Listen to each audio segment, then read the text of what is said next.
بسم اللہ الرحمن الرحیم۔ اللہم صلی علی محمد وعلی آل محمد۔ السلام علیکم۔ درود پاک کے مشاہدات، برکات، کرامات اور روحانی خوابوں میں اللہ عز و جل نے ایک ایسی خاص کشش رکھی ہے کہ جو شخص بھی ان واقعات اور روحانی خوابوں کا مطالعہ کرتا ہے اس کے دل میں درود پاک کی محبت اور شوق پیدا ہو جاتا ہے، اور وہ محبت اور عقیدت کے ساتھ اس مبارک راستے پر چل پڑتا ہے، یعنی کثرت سے درود پاک پڑھنا شروع کر دیتا ہے۔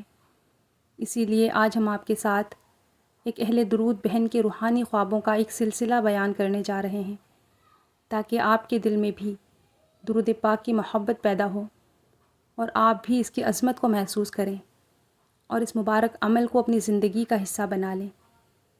ایک اہل درود بہن لکھتی ہیں کہ اللہ تعالیٰ کا مجھ پر خاص کرم ہے کہ الحمدللہ میں روزانہ درود پاک کے 5 صیغے ورد کرتی ہوں، جن میں درود مختصر، درود خضری، درود رحمت اور درود نظر کرم اور درود قرب مصطفیٰ صلی اللہ علیہ وآلہ وسلم شامل ہیں۔ درود پاک ایک ایسا روحانی سفر ہے کہ جس کے راستے میں کوئی اندھیرا نہیں، بلکہ ہر طرف روشنی ہی روشنی ہے۔ درود پاک کی برکت سے میری زندگی میں واضح تبدیلیاں آئیں اور اللہ تعالیٰ نے مجھ پر روحانی خوابوں کا ایک سلسلہ کھول دیا۔ آج میں اپنے چند خواب آپ لوگوں کے ساتھ شیئر کر رہی ہوں، اور انہیں بیان کرنے کا مقصد صرف یہ ہے کہ لوگوں کے دلوں میں درود پاک کی عظمت، محبت اور اس کی تاثیر کا یقین پیدا ہو۔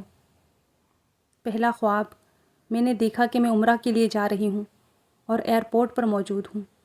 وہاں میں سوچتی ہوں کہ نماز کا وقت ہو گیا ہے، لیکن نماز کہاں پڑھوں؟ اتنے میں میری نظر ایک ایسی جگہ پر پڑتی ہے جسے سیکیورٹی ٹیپ لگا کر بند کیا گیا ہوتا ہے۔ میں وہاں جا کر نماز ادا کرتی ہوں۔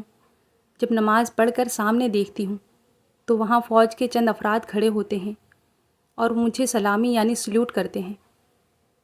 دوسرا خواب، ایک مرتبہ میں نے خواب دیکھا کہ میں سو رہی ہوں۔ جب میری آنکھ کھلتی ہے تو دیکھتی ہوں کہ میری چارپائی خانہ کعبہ کے سامنے ہے۔ خواب میں جو خانہ کعبہ مجھے نظر آتا ہے وہ پرانے طرز کا یعنی ابتدائی زمانے کا معلوم ہوتا ہے۔ خانہ کعبے کا دروازہ کھلا ہوتا ہے، لیکن اندر بہت زیادہ اندھیرا ہوتا ہے، اس لیے مجھے اندر کچھ نظر نہیں آتا۔ تیسرا خواب، میں خواب میں دیکھتی ہوں کہ میں عمرہ پر گئی ہوئی ہوں۔ وہاں بہت زیادہ رش ہوتا ہے۔ اتنے میں کوئی مجھے آواز دے کر بلاتا ہے۔ جب میں وہاں پہنچتی ہوں تو ایک لکڑی کی الماری ہوتی ہے جس میں بہت سے خطوط رکھے ہوتے ہیں۔ مجھے ایک خط اور ایک ڈائری دی جاتی ہے اور کہا جاتا ہے کہ یہ خط اور ڈائری تمہارے لیے ہے، ہمارے پیارے نبی حضرت محمد مصطفیٰ صلی اللہ علیہ وآلہ وسلم نے بطور تحفہ بھیجی ہے۔ پھر بتایا جاتا ہے کہ اس خط میں لکھا ہے کہ اس ڈائری میں جو کچھ بھی لکھا ہے وہ کسی کو بتانا نہیں ہے۔ اس کے بعد مجھ سے کہا جاتا ہے اور یہ جتنے بھی خطوط یہاں موجود ہیں انہیں تم نے تمام لوگوں تک پہنچانا ہے۔ چوتھا خواب، ایک مرتبہ میں بہت پریشان تھی۔ اسی دوران میں نے خواب دیکھا کہ کوئی مجھے قرآن پاک کی تلاوت سنا رہا ہے۔ میں پوچھتی ہوں کہ یہ آواز کس کی ہے؟ تو جواب ملتا ہے، خاموش ہو کر سنو، ہمارے پیارے نبی حضرت محمد مصطفیٰ صلی اللہ علیہ وآلہ وسلم تمہیں قرآن پاک کی تلاوت سنا رہے ہیں۔ پھر میں سامنے دیکھتی ہوں تو حضور نبی کریم صلی اللہ علیہ وآلہ وسلم احرام میں تشریف فرما ہوتے ہیں، لیکن مجھے صرف آپ کی پشت مبارک نظر آتی ہے۔ اس خواب کے بعد میں کافی عرصہ پریشان رہی کہ کہیں یہ میرا وہم تو نہیں تھا۔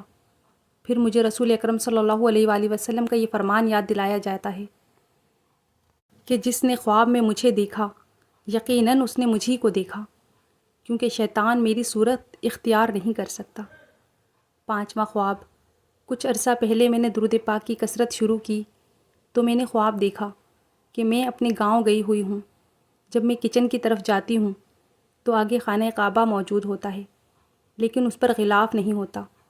میں بہت حیران ہوتی ہوں اور کہتی ہوں کہ یہاں تو خانہ کعبہ ہے۔ پھر میں کہتی ہوں کہ جلدی سے نماز پڑھ کر دعا کرتی ہوں۔ جب میں خانہ کعبہ کی طرف دیکھتی ہوں تو اس کے اندر سے اتنا عظیم نور نکل رہا ہوتا ہے کہ ہر طرف روشنی ہی روشنی پھیل جاتی ہے۔ میں اپنے دل میں کہتی ہوں کہ یہ روشنی ابھی اندر ہے تب بھی اتنی زیادہ ہے کہ باہر تک پہنچ رہی ہے۔ اگر یہ پوری طرح باہر ظاہر ہو جائے تو شاید ہم لوگ اس کی شدت برداشت بھی نہ کر سکیں۔ پھر میں وہاں سے باہر آ جاتی ہوں۔ میری بہن پوچھتی ہے کہ تم کہاں تھی؟ میں خوشی سے جواب دیتی ہوں کہ اللہ پاک نے میری دعا قبول کر لی ہے، اللہ تعالیٰ نے مجھے اپنے گھر بلایا تھا اور میں وہاں نماز پڑھ کر آئی ہوں۔ اس خواب کے کچھ عرصے کے بعد میری بہن نے بھی درود پاک کے مشاہدات سنے تو اس نے بھی کثرت سے درود پاک پڑھنا شروع کر دیا۔ ایک دن اس نے خواب دیکھا کہ وہ ایک سڑک پر مزدوروں والی ٹرالی میں بیٹھی ہے، درود پاک پڑھ رہی ہے اور میں اس کے ساتھ کھڑی ہوں۔ اچانک ایک نہایت خوشبودار مہک پھیل جاتی ہے۔ میری بہن پوچھتی ہے کہ یہ خوشبو کہاں سے آ رہی ہے؟ میں جواب دیتی ہوں کہ ہم درود پاک پڑھ رہے ہیں، یہ خوشبو تو آنی ہی ہے۔ اسی لمحے اس کی آنکھ کھل جاتی ہے اور وہ وقت تہجد ہوتا ہے۔ چھٹا خواب، میں روزانہ درود خضری پڑھا کرتی تھی۔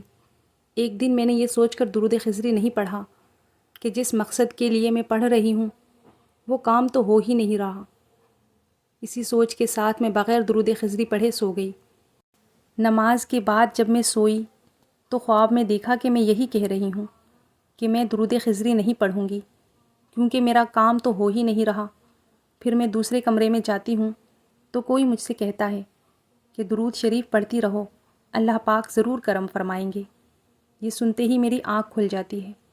ساتواں خواب، ایک مرتبہ میں نے خواب میں دیکھا کہ میں درود خضری پڑھ رہی ہوں اور میری آواز ہر طرف گونج رہی ہے۔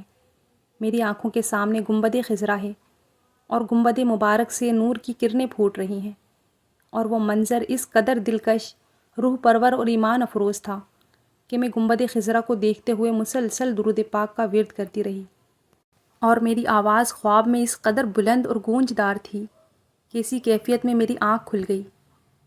جاگنے کے بعد بھی کافی دیر تک وہ منظر میری آنکھوں کے سامنے قائم رہا۔ گنبد خضرا کا نقش میری نگاہوں میں موجود تھا اور میں دیر تک اس روحانی کیف و سرور اور سکون سے لطف اندوز ہوتی رہی۔ واقعی درود پاک کی برکات، کرامات اور روحانی اثرات بے شمار ہیں۔ یہ میرے چند روحانی خواب تھے جو میں نے آپ لوگوں کے ساتھ شیئر کیے، صرف اس نیت سے شیئر کیے کہ لوگوں کے دلوں میں درود پاک کی محبت پیدا ہو اور وہ بھی اس مبارک عمل کی طرف راغب ہوں۔ اللہ تعالیٰ سے دعا ہے کہ مجھے اور آپ سب کو ہمیشہ اخلاص، محبت اور ادب کے ساتھ کثرت سے درود پاک پڑھنے کی توفیق عطا فرمائے اور ہمیں اس کی برکات، انوار اور روحانی فیوز سے ہمیشہ مستفید فرمائے۔ آمین یا رب العالمین۔ محبت سے درود پاک پڑھ لیجئے، صلی اللہ علیہ وآلہ وسلم۔ کامنٹ میں پیارا سا درود پاک ضرور لکھا کریں، کیونکہ نبی کریم صلی اللہ علیہ وآلہ وسلم کا فرمان ہے کہ جب تک درود پاک لکھا رہتا ہے فرشتے لکھنے والے کے لیے رحمت اور مغفرت کی دعائیں کرتے رہتے ہیں۔ اپنی دعاؤں میں یاد رکھیے گا۔ والسلام علیکم ورحمۃ اللہ وبرکاتہ۔